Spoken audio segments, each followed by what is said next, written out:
French pips. When I glance over my notes and records of the Sherlock Holmes cases between the years of 82 and 90, I am faced by so many which present strange and interesting features that it is no easy matter to know which to choose and which to leave. Some, however, have already gained publicity through the papers, and others have not offered a field for these peculiar qualities which my friend possessed in so high a degree, and which it is the object of these papers to illustrate. Some, too, have baffled his analytical skill and would be as narratives, beginnings without an ending, while others have been but partially cleared up, and have had their explanation founded upon rather conjecture and surmise than on that absolute logical proof which was so dear to him. There is, however, one of these last which was so remarkable in its details, and so startling in its results, that I am tempted to give some account of it, in spite of the fact that there are points in connection with it which were never, and probably never will be, entirely cleared up. The year 87 furnished us with a long series of cases of greater or less interest, of which I retain the records. Among my headings under this one 12 months, I find an account of the adventure of the Paradol Chamber, of the Amateur Mendicant Society, who held a luxurious club in the lower vault of a furniture warehouse, of the facts connected with the loss of the British bark Sophie Anderson, of the singular adventures of the Grace Pattersons on the island of Ufa, and finally of the Camberwell poisoning case. In the latter, as may be remembered, Sherlock Holmes was able, by winding up the dead man's watch, to prove that it had been wound up 2 hours before, and that therefore the deceased had gone to bed within that time, a deduction which was of the greatest importance in clearing up the case. All these I may sketch out at some future date, but none of them present such singular features as the strange train of circumstances which I have now taken up my pen to describe. It was in the latter days of September, and the equinoctial gales had set in with exceptional violence. All day the wind had screamed, and the rain had beaten against the windows, so that even here, in the heart of great handmade London, we were forced to raise our minds for the instant from the routine of life, and to recognize the presence of those great elemental forces which shriek at mankind through the bars of his civilization, like untamed beasts in a cage. As evening drew in, the storm grew higher and louder, and the wind cried and sobbed like a child in the chimney. Sherlock Holmes sat moodily on one side of the fireplace, cross-indexing his records of crime, while I, at the other, was deep in one of Clark Russell's fine sea stories, until a howl of the gale from without seemed to blend with the text and the splash of the rain, to lengthen out into the long swash of the sea waves. My wife was on a visit to her mother's, and for a few days I was a dweller once more in my old quarters at Baker Street. "Why," said I, glancing up at my companion, "that was surely the Bell. Who could come tonight? Some friend of yours, perhaps?" "Except yourself, I have none," he answered. "I do not encourage visitors." "A client, then? If so, it is a serious case. Nothing less would bring a man out on such a day and at such an hour. But I take it that it is more likely to be some crony of the landlady's." Sherlock Holmes was wrong in his conjecture, however, for there came a step in the passage and a tapping at the door. He stretched out his long arm to turn the lamp away from himself and towards the vacant chair upon which a newcomer must sit. "Come in," said he. The man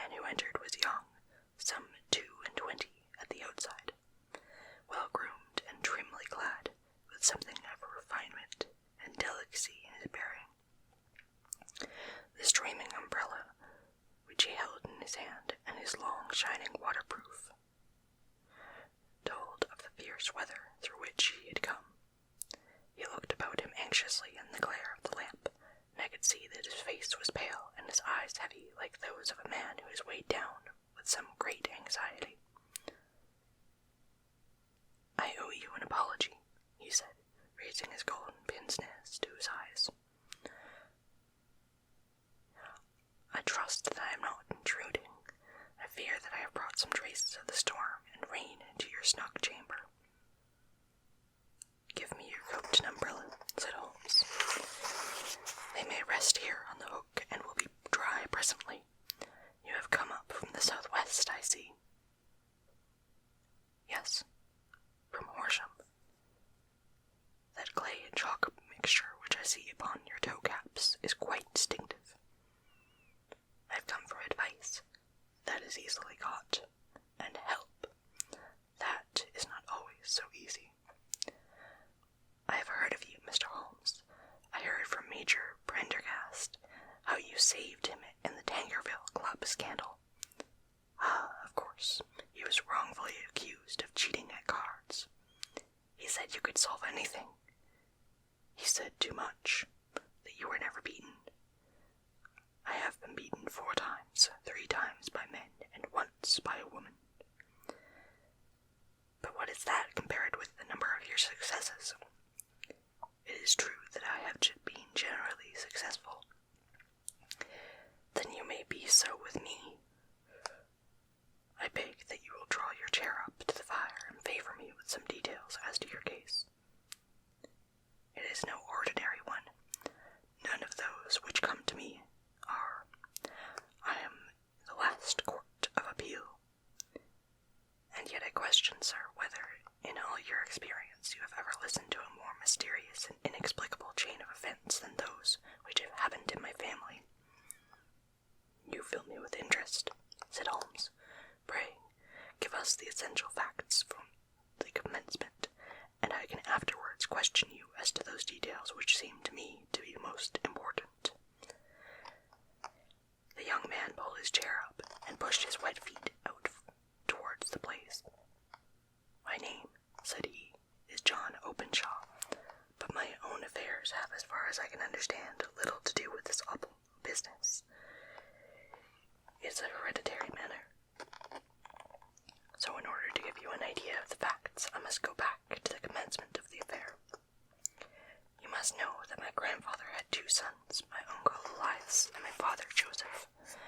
My father had a small factory at Coventry, which he enlarged at the time of the invention of bicycling. He was the patentee of the Openshaw unbreakable tire, and his business met with such success that he was able to sell it and retire upon a handsome competence. My uncle Elias emigrated to America when he was a young man and became a planter in Florida, where he was reported to have done very well. At the time of the war, he fought in Jackson's army, and afterwards under Hood, where he rose to be a colonel. When Lee laid down his arms, my uncle retired to his plantation, where he remained for 3 or 4 years. About 1869 or 1870, he came back to Europe and took a small estate at Sussex, near Horsham. He made a very considerable fortune in the States, and his reason for leaving them was his aversion to the Negroes and his dislike of the Republican Party in extending the franchise to them. He was a singular man, fierce and quick-tempered, very foul-mouthed when he was angry, and of a most retiring disposition. During all the years that he had lived at Horsham, I doubt if he ever set foot in the town. He had a garden and 2 or 3 fields round his house, and there he would take his exercise, though very often for weeks on end he would never leave his room. He drank a great deal of brandy and smoked very heavily, but he would see no society and did not want any friends, not even his own brother. He didn't mind me. In fact, he took a fancy to me, for at the time when he saw me first I was younger, a youngster of 12 or so. This would be in the year 1878, after he had been 8 or 9 years in England.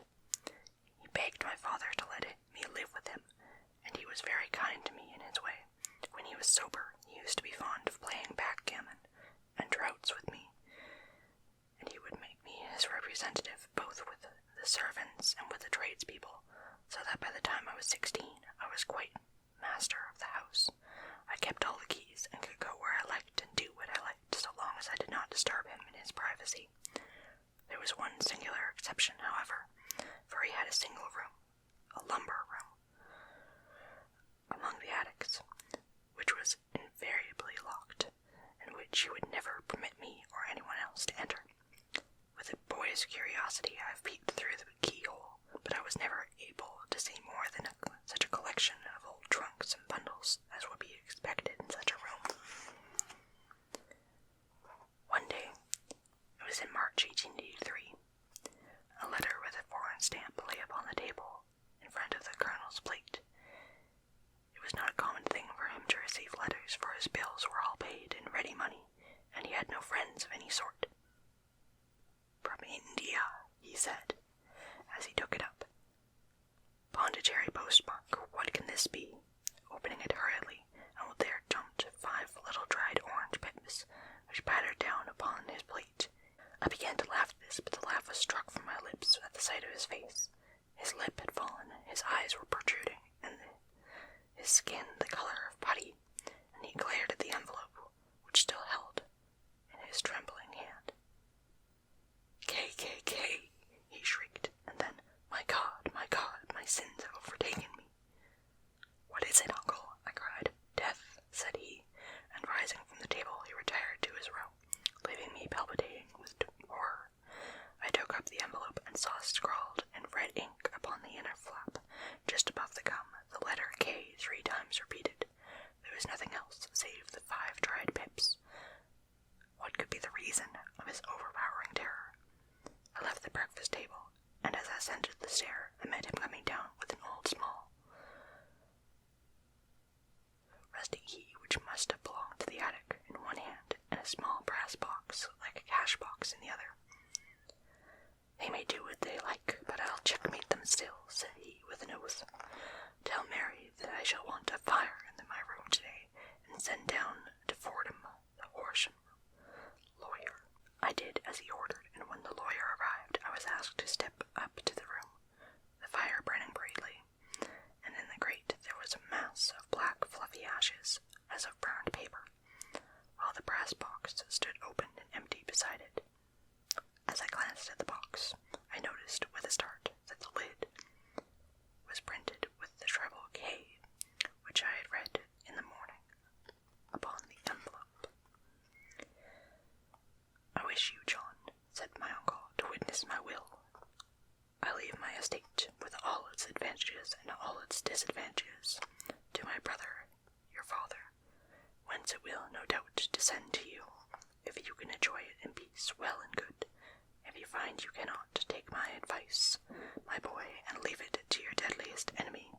I am sorry to give you such a two-edged thing, but I can't say what turns things are going to take. Kindly sign the paper, or Mr. Fordham shows you."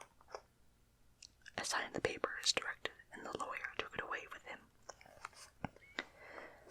The singular incident made, as you may think, the deepest impression upon me, and I pondered over it, and turned it every way in my mind without being able to make anything of it.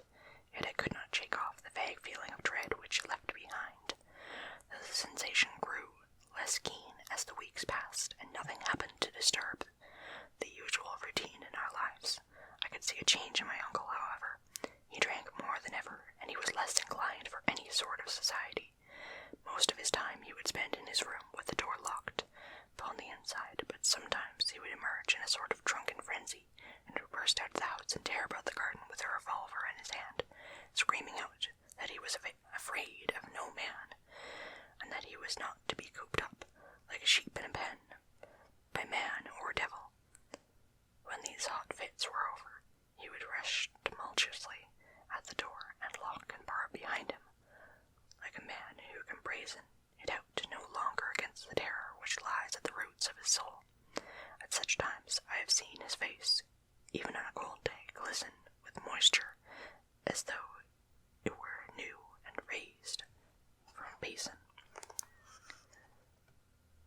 Well, to come to an end of the matter, Mr. Holmes, and not to abuse your patience, there came a night when he made one of those drunken sallies, from which he never came back. We found him when we went to search for him, face downward in a little green-scummed pool which lay at the foot of the garden. There was no sign of violence, and the water but 2 feet deep, so that the jury, having regard to his known eccentricity, brought in a verdict of suicide. But I, who knew how he winced from the very thought myself that he had gone out of his way to meet it. The matter passed, however, and my father entered into possession of the estate and some £14,000, which lay to his credit at the bank. "One moment," Holmes interposed. "Your statement is, I foresee, one of the most remarkable to which I have ever listened. Let me have the date of the reception by your uncle of the letter, and the date of his supposed suicide."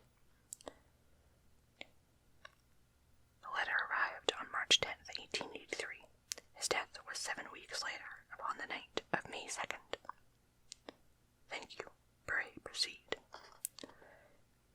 "When my father took over the Horsham property, he, at my request, made a careful examination of the attic, which had been always locked up.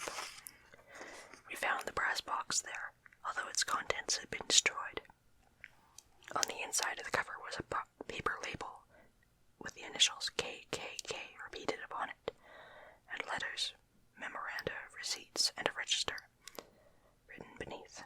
These, we presume, indicated the nature of the papers which had been destroyed by Colonel Openshaw.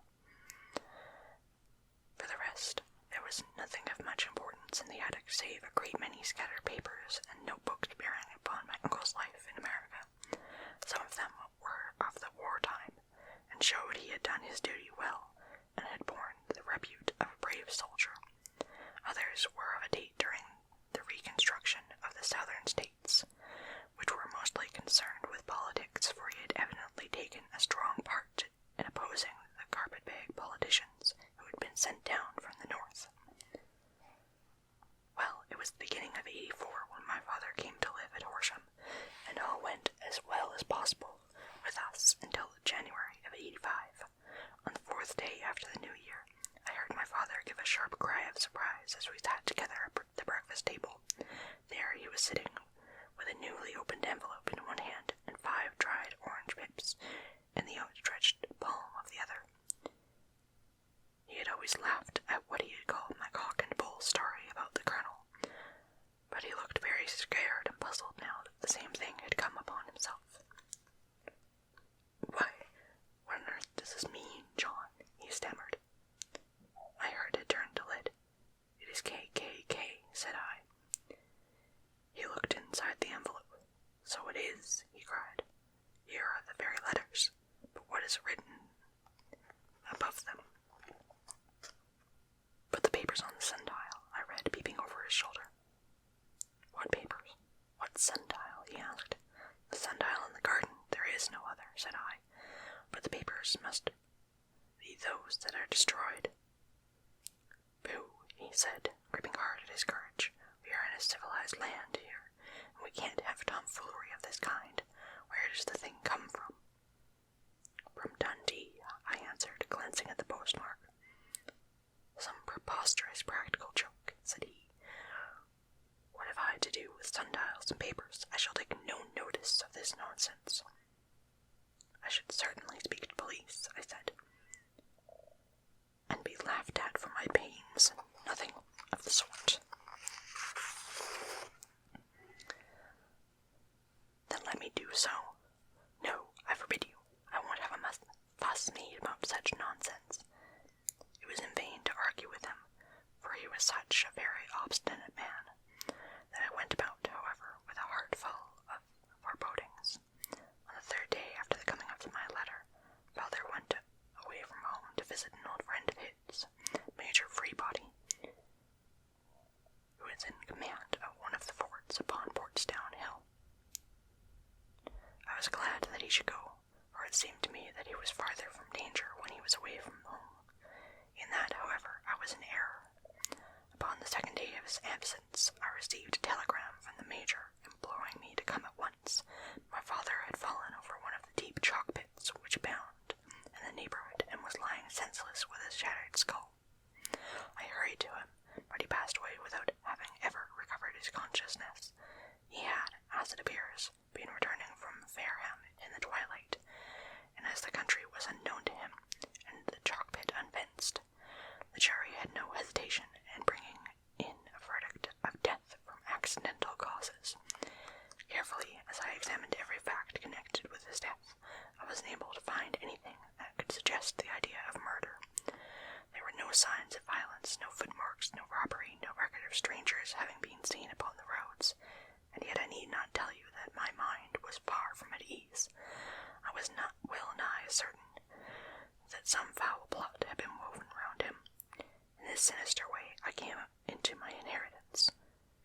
ask me why I did not dispose of it.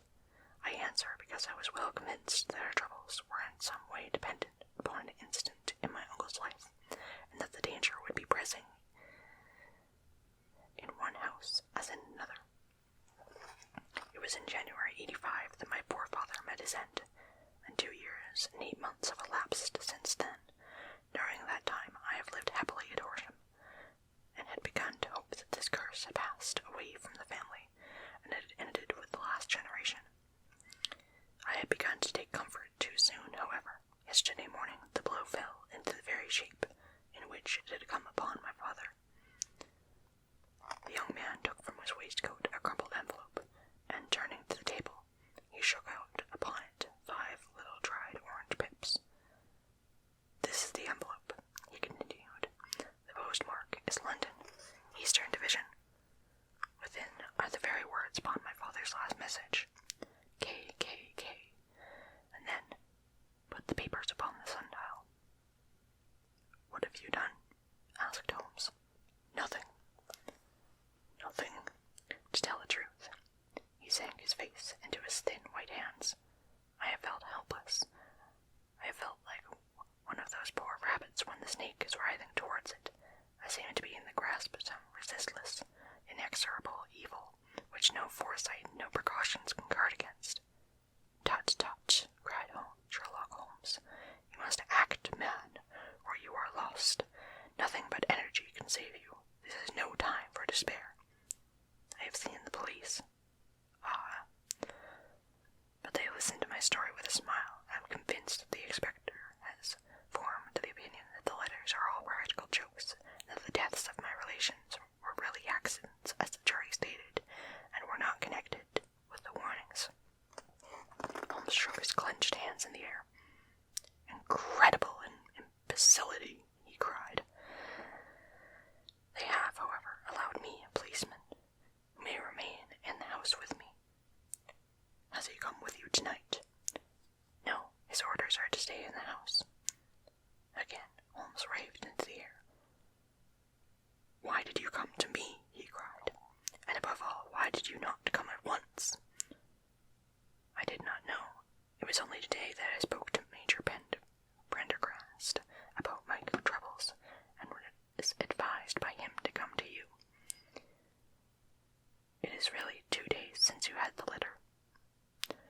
We should have acted before this. You have no further evidence, I suppose, than that which you have placed before us. No suggestive detail which might help us." "There is one thing," said John Openshaw. He rummaged in his coat pocket, and drawing out a piece of discolored blue-tinted paper, he laid it out upon the table. "I have some remembrance," said he, "that on the day when my uncle burned the papers, I observed that the small unburned margins which lay in the ashes were of this particular color. I found a singular sheet upon the floor of his room, and I am inclined to think it may be the only one of the papers which has, perhaps, fluttered out from among the others, and in that way has escaped destruction. Beyond the mention of the pips, I do not see that it helps us much. I think myself that it is a page from some private diary. The writing is undoubtedly my uncle's." Holmes moved the lamp, and we both bent over the sheet of paper, which showed by its ragged edge that it had indeed been torn from a book. It was headed March 1869, and beneath were the following enigmatical notices. 4th. Hudson came. Same old platform. 7th. Sat the pips on Macaulay, Barrymore, and John Swain of St. Augustine. 9th. Macaulay cleared. 10th. John Swain cleared. 12th. Visited Barrymore. All well. "Thank you," said Holmes, folding up the paper and returning it to our visitor. "And now you must on no account lose another instant. We cannot spare time even to discuss what you have told me. You must get home instantly and act." "What shall I do?" "There is but one thing to do. It must be done at once. You must put this piece of paper, which you have shown us, into the brass box which you have described. You must also put in a note to say that all other papers were burned by your uncle, and this is the only one which remains. You must assert that in such records as will carry conviction with them. Having done this, you must at once put the box upon the sundial. As directed, do you understand? Entirely. Do not think of revenge or anything of the sort at present. I think that we may gain that by means of the law, but we have our web to weave, while theirs is already woven. The first consideration is to remove the pressing danger which threatens you. The second is to clear up the mystery and to punish the guilty parties. I thank you, said the young man, rising and pulling on his overcoat. You have given me fresh life and hope. I shall certainly do as you advise. Do not lose an instant, and above all, take care of yourself. In the meanwhile, for I do not think that there can be a doubt that you are threatened by a very real and imminent danger. How do you go back?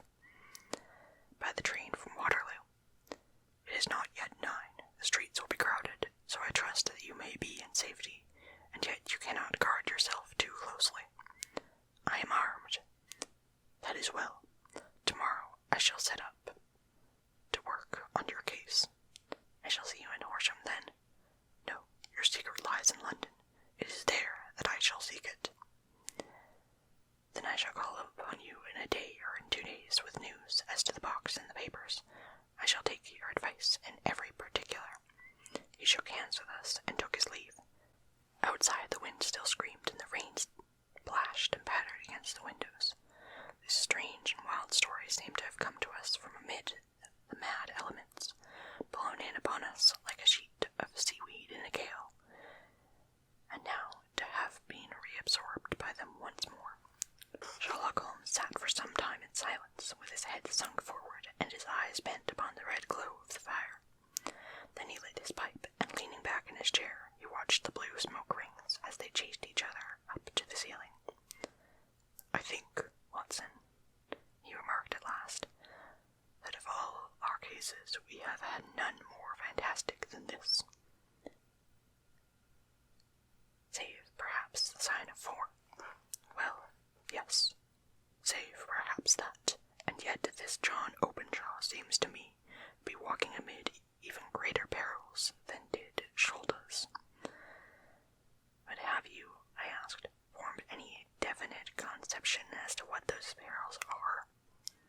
There could be no question to their nature, he answered. Then what are they? Who is this KKK, and why does he pursue this unhappy family?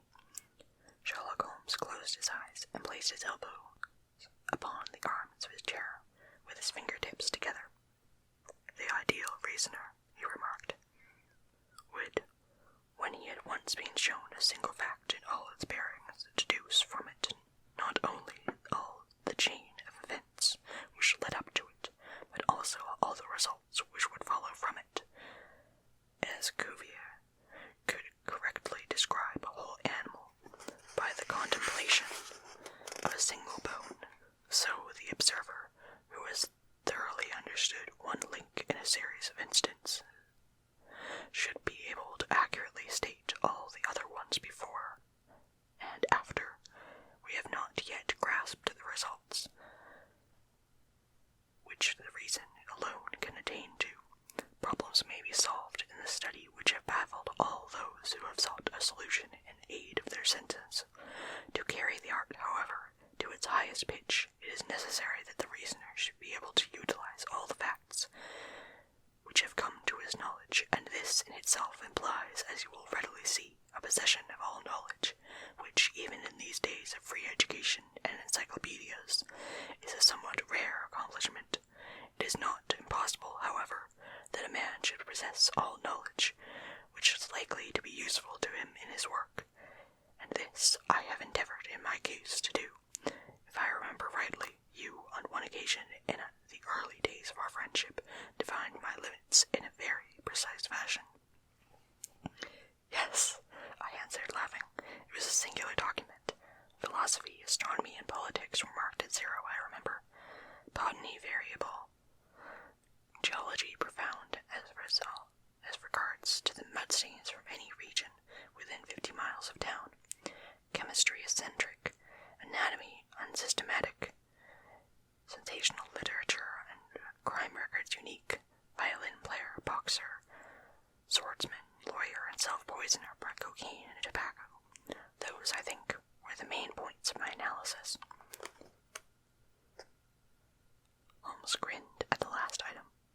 Well, he said, I say now as I said then, that a man should keep his little brain attic stocked with all the furniture he is likely to use, and the rest he can put away in the lumber rooms of his library where he can get it if he wants it. Now, for such a case as the one which has been submitted to us tonight, we need certainly to muster all our resources. Kindly hand me down the letter K of the American Encyclopedia, which stands upon the shelf beside you. Thank you. Now let us consider the situation and see what may be deduced from it. In the first place, we may start with a strong presumption that Colonel Openshaw had some very strong reason for leaving America. Men at his time of life did not change all their habits and exchange willingly the changing climate of Florida for the lonely life of an English provincial town. His extreme love of solitude in England suggests the idea that he was in fear of someone or something, so we may assume that he, as a working hypothesis, that it was a fear of someone or something which drove him from America. As to what he feared, we can only deduce that by considering the formidable letters which were received by himself and his successors. Did you remark the postmarks of those letters? The first was from Pondicherry, the second from Dundee, and the third from London. From East London. What do you deduce from that? They are all seaports. That the writer was on board of a ship. Excellent. We already have a clue. There can be no doubt that the strong probability, is that the writer was on board of a ship. Now let us consider another port. In the case of Pondicherry, 7 weeks elapsed between the threat and its fulfillment. In Dundee, it was only some 3 or 4 days. Does that suggest anything? A greater distance to travel. But the letter had also a great distance to come. And I do not see the point. There is at least a presumption that the vessel in which the man or men are is a sailing ship. It looks as if they always sent their singular warning or token before them when starting upon their mission. You see how quickly the deed followed the sign when it came from Dundee. If they had come from Pondicherry in a steamer, they would have arrived almost as soon as their letter. But as a matter of fact, 7 weeks elapsed. I think those 7 weeks represented the difference between the mail boater which brought the letter and the sailing vessel which brought the writer. It is possible. More than that, it is probable. And now you see the deadly urgency of this new case, and why I urged young Openshaw to caution. The blow has always fallen at the end of the time which it would take the senders to travel a distance, but this one comes from London, and therefore we cannot count upon delay. Good God, I cried. What can it mean, this relentless persecution? The papers which Openshaw carried are obviously of vital importance to the person or persons in the sailing ship. I think it is quite clear that there must be more than one of them. A single man could not have carried out 2 deaths in such a way as to deceive a coroner's jury. There must have been several in it, and they must have been men of resource and determination. Their papers they mean to have, be the holder of them who it may. In this way, you see, KKK ceases to be the initials of an individual and becomes the badge of a society. But of what society? Have you never heard of the Ku Klux Klan? I never have. Holmes turned over the leaves of the book upon his knee. Here it is, he said presently. Ku Klux Klan, a name derived from the fanciful resemblances to the sound produced by a cocking rifle. This terrible secret society was formed by some ex-Confederate soldiers in the southern states after the Civil War, and it rapidly formed local branches in different parts of the country, notably in Tennessee, Louisiana, the Carolinas, Georgia, and Florida. Its power was used for political purposes, principally for terrorizing of the Negro voters and the murdering and driving from the country of those opposed to its views. Its outrages were usually preceded by a warning sent to the marked man in some fantastic but generally recognizable shape. A sprig of oak leaves in some parts, melon seeds or orange pips in others. On receiving this, the victim might openly abjure his former ways, or might fly from the country.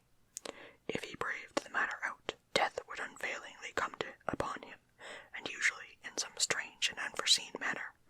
So perfect was the organization of the society, and so systematic its methods, that there is hardly a case upon the record where any man succeeded in braving it with impunity, or in which any of its outrages were traced home to the perpetrators. For some years the organization flourished in spite of the efforts of the United States government and of the better classes of the community of the South. Eventually, in the year 1869, the movement rather suddenly collapsed, although there have been sporadic outbreaks of the same sort since that date. You will observe, said Holmes, laying down the volume, that the sudden breaking up of the society was coincident with the disappearance of Openshaw from America with their papers. It may well have been cause and effect.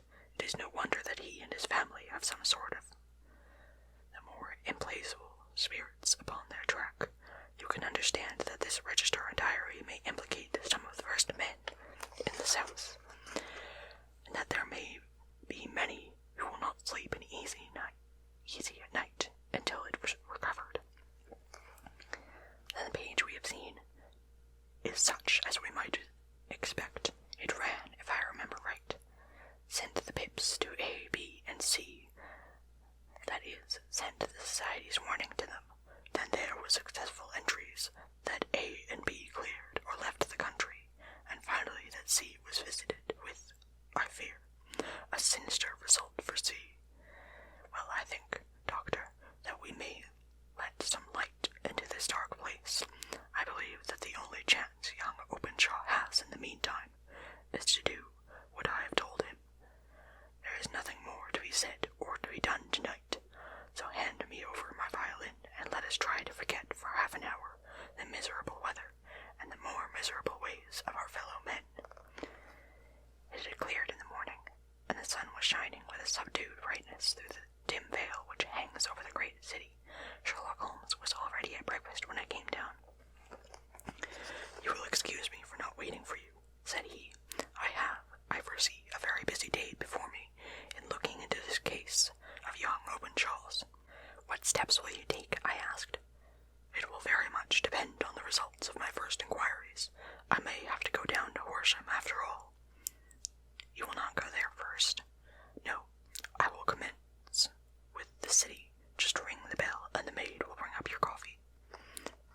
As I waited, I lifted the unopened newspaper from the table and glanced my eye over it. It rested upon a heading which sent a chill to my heart. Holmes, I cried, you are too late. Said he, laying down his cup. I feared as much. How was it done? He spoke calmly, but I could see that he was deeply moved.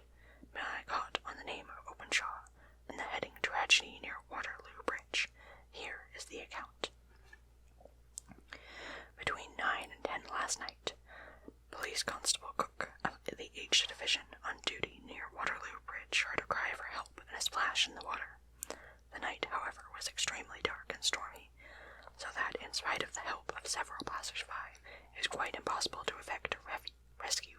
The alarm, however, was given, and by the aid of the water police, the body was eventually recovered. It proved to be that of a young gentleman whose name was John Openshaw, and whose residence is near Horsham. It is conjectured that he may have been hurrying down to catch the last train from Waterloo Station, and that in his haste and the extreme darkness he missed his path and walked over the edge of the small landing places for river steamboats.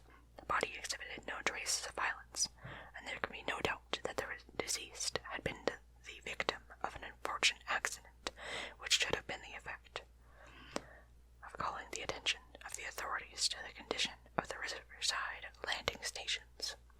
We sat in silence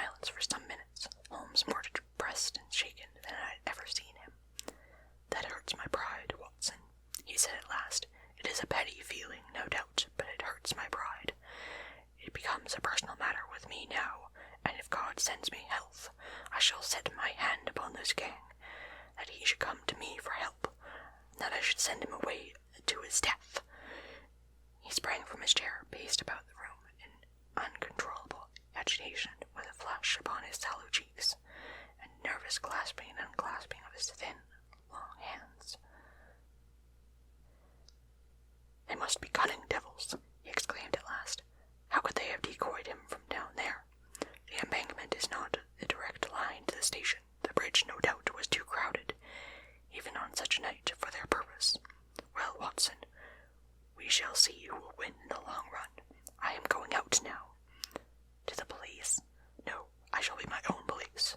When I have spun the web, they may take the flies, but not before."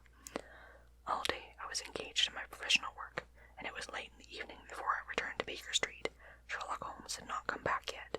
It was nearly 10 o'clock before he entered. Looking pale and worn, he walked up to the sideboard, and tearing a piece from the loaf, he devoured it voraciously, washing it down with a long draught of water. "You were hungry," I remarked. "Starving. It had escaped my memory. I have had nothing since breakfast." "Nothing? Not a bite? I had no time to think of it. And how have you succeeded?" "Well, you have a clue. I have them in the hollow of my hand. Young Openshaw shall not long remain unavenged. Why, Watson, let us put our own devilish trademark upon them. It is well thought of." He took an orange from the cupboard, and tearing it to pieces, he squeezed out the pips upon the table. Of these he took 5 and thrust them into an envelope. On the inside flap he wrote S.H. for J.O. Then he sealed it and addressed it to Captain James Calhoun, bark, Lone Star, Savannah, Georgia. "That will await him when he enters port," he said, chuckling. "It may give him a sleepless night. He will find it as sure a precursor of his fate as Openshaw did before him." "And who is this Captain Calhoun?" "The leader of the gang. I shall have the others, but he first." "How did you trace it, then?" He took a large sheet of paper from his pocket, all covered with dates and names. "I have spent the whole day," said he, "over Lloyd's registers and files of the old papers, following the future career of every vessel which touched at Pondicherry in January and February of '83. There were 36 ships of fair tonnage which were reported there during those months. Of these, one, the Lone Star, instantly attracted my attention, since, although it was reported as having cleared from London, the name is that which was given to one of the states in the Union. Texas, I think. I was not and am not sure which, but I knew the ship must have an American origin. What then? I searched the Dundee records, and when I found that the bark Lone Star was there in January '85, my suspicion had become a certainty. I then inquired as to the vessels which lay in the present in the port of London. Yes, the Lone Star had arrived there last week. I went down to the Albert this morning, homeward bound to Savannah. I wired to Gravesend and learned that she had passed some time ago, and as the wind is easterly, I have no doubt that she has now passed the good winds, and not very far from the Isle of Wight.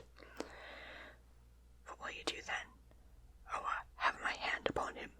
He and the 2 mates are, as I learn, the only native-born Americans on the ship. The others are Finns and Germans.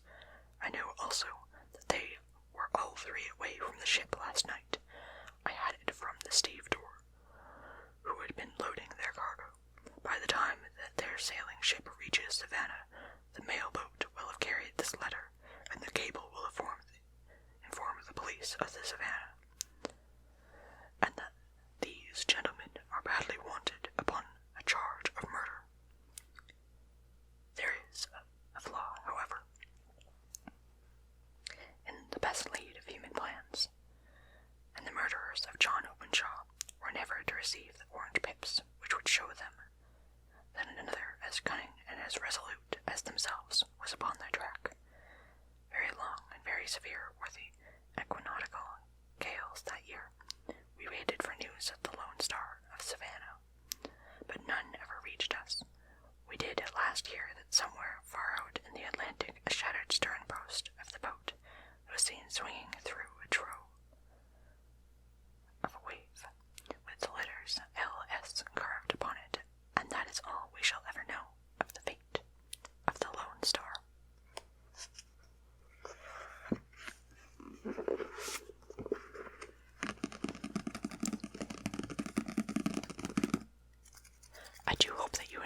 this video. And, as always, I wish you